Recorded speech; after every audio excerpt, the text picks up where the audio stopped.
Ooh, y'all, I'm about to show you how to make the best sweet potato pie I have ever had. The texture is so whipped and creamy and thick, and the spices are so bold.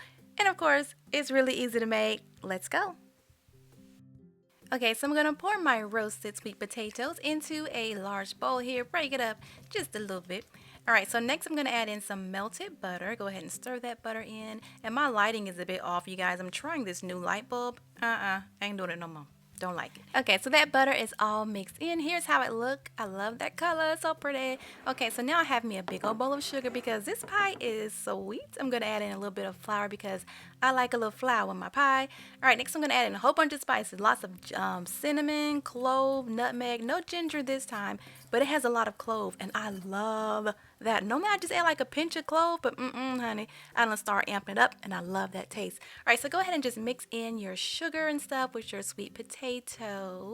I gotta say that slow, sweet potatoes, because I want to say potato like sweet potatoes. That's how I normally say it, but I'll get comments like, what's a potato? What you mean potato? So yeah. All right, so next we're gonna add in some whole milk, no evaporated milk this time, and a little bit of heavy whipping cream. Don't skip that because that whipping cream, y'all, it makes the texture just like so good. Mix that on in there. That looks great. Here's how it looks. Kind of lumpy, right? But don't worry about it because you know what? We are going to place this into a blender. You can use a food processor or a blender. This right here, this is a ticket. This makes the smoothest pie ever. There's no little, sweet potato strings in there, and it's just silky and just like, oh my gosh. Okay, see how silky that is. Okay, so now we have our egg here. I'm just gonna beat this egg, beat it until it's nice and frothy and like uniform in color, and then pour that into your filling, your batter. Okay, now before you mix those eggs in there, you can taste it, make sure that it has enough sugar, it's spiced the way you like. It was perfect for me, so yeah, I went ahead and mixed in my eggs. Now we're gonna go ahead and pour this filling into our blind baked pie crust. It's like a par baked pie crust.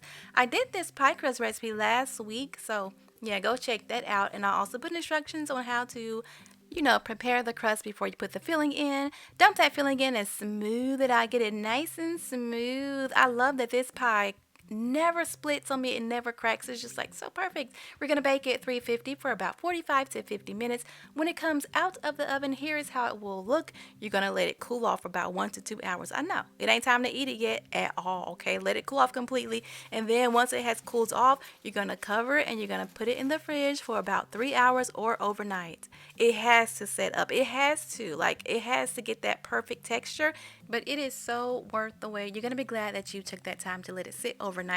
Okay, so next when you're ready to serve it, go ahead and add you some cinnamon whipped cream. Yes, I love that. I love it so much. And the texture. I know I keep going on and on about this doggone texture, but y'all, I'm a texture person and this just does it for me. It's perfection. And I love how you can see all those little specks of clove and cinnamon, and it's thick. Okay, thick, because I can't do no watery pies. I don't want no loose pies, no watery pies. I like it thick like this. But that's it, you guys. I hope you enjoyed this video. Don't forget to leave me a comment and check out my other videos. Later.